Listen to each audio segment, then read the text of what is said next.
शांतिनगर के 3 चतुर ठग और निराला व्यापारी। बहुत पुरानी बात है। एक शहर में 3 दोस्त रहते थे, जग्गा, मग्गा और बिल्ला। ये तीनों कोई साधारण चोर नहीं थे, बल्कि खुद को ठगी का कलाकार मानते थे। उनका मानना था चोरी हमेशा हथियार से नहीं, बल्कि दिमाग और बातों के जाल से करनी चाहिए। जग्गा बातों में फंसाने और झूठ को सच साबित करने में माहिर था। मग्गा भेष बदलने और बहुरूपिया बनने में उस्ताद था। बिल्ला रोने धोने की एक्टिंग और भावुक करने वाले नाटक करने में एक्सपर्ट था। एक दिन उन्हें खबर मिली कि पास के शांतिनगर में एक नया व्यापारी आया है, सेठ धनीराम। सुना था कि सेठ के पास एक पुश्तैनी तिजोरी है, जिसमें उसके पूर्वजों के बेशकीमती हीरे जवाहरात रखे हैं। तीनों ठगों की आंखों में लालच चमक उठा। उन्होंने फैसला किया, इस बार हाथ बड़ा मारेंगे और सेठ धनीराम को अपनी ठगी का शिकार बनाएंगे। पहला दांव, त्रिकालदर्शी बाबा का जाल। अगली सुबह मग्गा ने एक पहुंचे हुए साधु का भेष धारण किया और सेठ धनीराम की हवेली के बाहर एक पुराने बरगद के पेड़ के नीचे आसन जमा लिया। उधर जग्गा और बिल्ला पूरे गांव में ढिंडोरा पीटने लगे। सुनो सुनो, त्रिकालदर्शी बाबा पधारे हैं, जो मिट्टी को सोना बना सकते हैं और डूबी हुई किस्मत चमका सकते हैं। ये खबर सुनते ही सेठ धनीराम दौड़ा दौड़ा बाबा के पास पहुंचा। सेठ थोड़ा लालची और अंधविश्वासी किस्म का आदमी था। बाबा बने मग्गा ने आंखें मूंद लीं और गहरी आवाज में बोले, वत्स, तेरे घर में लक्ष्मी का वास तो है, पर उस पर एक पुराना श्राप मंडरा रहा है। सेठ घबरा गया। श्राप? उसकी आवाज कांपने लगी। बाबा ने धीरे से कहा, अगर तूने जल्दी ही अपनी तिजोरी शुद्ध नहीं करवाई, तो सूर्य उदय होते ही तेरे सारे हीरे पत्थर बन जाएंगे। सेठ के चेहरे का रंग उड़ गया। कांपते हुए उसने पूछा, महाराज, इसका उपाय क्या है?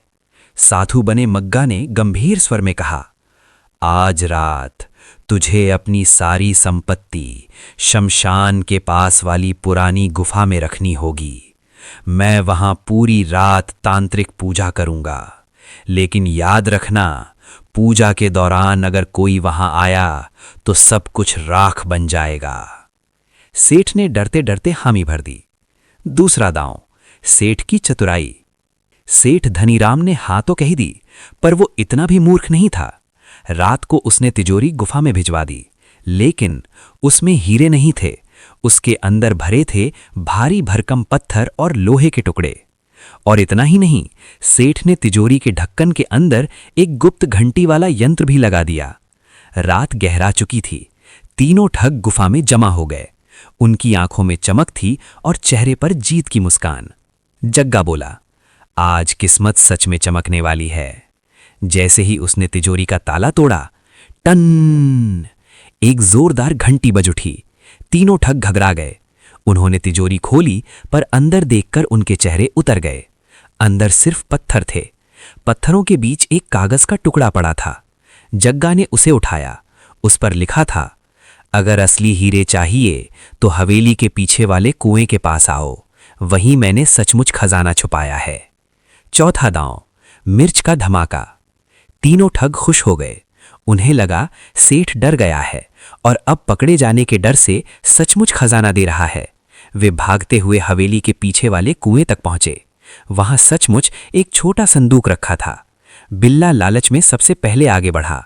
उसने संदूक खोला और अचानक फटाक, स्प्रिंग के दबाव से लाल मिर्च का पाउडर हवा में उड़ गया। तीनों की आंखों में, नाक में, मुंह में मिर्च भर गई। आह! आंखें जल रही हैं। पानी, पानी। वे दर्द और जलन से जमीन पर लौटने लगे।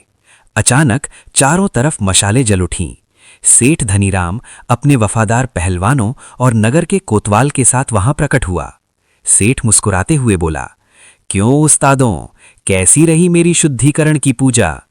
तीनों ठग चुप थे। सेठ ने आगे कहा, मुझे तुम तीनों की हर चाल पहले ही पता चल गई थी। कोतवाल ने तुरंत तीनों ठगों को गिरफ्तार कर लिया। जेल की सलाखों के पीछे जग्गा ने ठंडी आह भरते हुए कहा, हम दूसरों को मिट्टी को सोना बनाने का लालच दे रहे थे, पर खुद सोने के लालच में अपनी ही आंखों में मिर्च झोंक ली। शिक्षा। चालाकी की एक सीमा होती है, लेकिन ईमानदारी और सावधानी की कोई सीमा नहीं होती। और याद रखो, लालच हमेशा इंसान की बुद्धि को भ्रष्ट कर देता है।